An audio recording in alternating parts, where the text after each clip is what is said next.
Ambasadori i Bashkimit Evropian në Shqipëri, Silvio Gonzato, komentoi situatën politike në vend dhe qëndrimin e opozitës lidhur me mosnjohjen e zgjedhjeve. Ai theksoi se administrimi i zgjedhjeve është përgëzuar nga OSBE ODIHR, por në të ardhmen kërkohet një reformë e re gjithëpërfshirëse.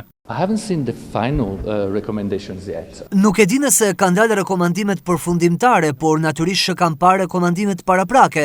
Ka patur gjithashtu një deklaratë shumë të qartë nga Brukseli dhe është një element që unë dua ta përmend, që unë e kam shumë kryesor, siç e ka thënë edhe përfaqësuesja lart. Është koha tashmë që qeveria shqiptare, por edhe parlamenti, të miratojë një reformë gjithëpërfshirëse zgjedhore, e cila të përfshi të gjitha rekomandimet e shkuara dhe të tashme nga OSBE ODIHR. Rezultati dhe përgjegjësia bien mbi qeverinë që të ndërmarrë të kryejë këtë reformë kaq të gjerë, sepse me patjetër që i ka numrat. Nga ana tjetër është edhe pritshmëria e shqiptarëve, duke qenë se Shqipëria është në këtë rrugtim për të futur në Bashkimin Evropian.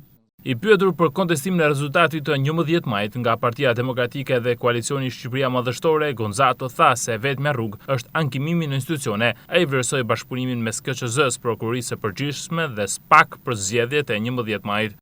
Në raport me atë çfarë patëm, kemi një raport të OSBE ODIHR i cili pasqyron se si kanë qenë këto zgjedhje, ndërkohë që i kanë njohur me standardet, ndërkohë që përmenden edhe çështje si përdorimi i burimeve publike, por administrimi i zgjedhjeve është përgëzuar nga raporti i OSBE-s. Ndaj po e theksoj që kjo është diçka e cila duhet trajtuar nëpërmjet një reforme gjithëpërfshirëse në të ardhmen. Duhet vlerësoj Komisionin Qendror të Zgjedhjeve për punën që ata kanë bërë, Prokurorinë e Përgjithshme dhe SPAK-un, që do të thoja ka qenë një bashkëpunim ekzemplar.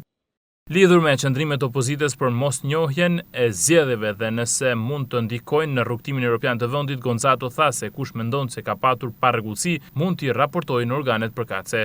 Do doja të thoja që çdo parti e cila mendon apo ndjen se ka patur parregullsi, patjetër le t'i raportojë ato e të ankohet tek organet kompetente, që janë ato që administrojnë zgjedhjet, dhe natyrisht edhe organet të tjera përkatëse. Kjo është mënyra se si duhet të shkojnë gjërat. Megjithatë, shpresoj që të dyja partitë kanë theksuar një sër herë dedikimin e tyre ndaj procesit të antarësimit dhe përpjekjeve të Shqipërisë për të futur në Bashkimin Evropian. Duhet të punojnë realisht në këtë drejtim. Në fund, ambasadori i BE-s vlerësoi Komisionin Qendror të Zgjedhjeve për punën që ka bërë, Prokurorinë e Përgjithshme, SPAK-un, që sipas tij kanë qenë një bashkëpunim ekzemplar gjatë zgjedhjeve të 11 majit.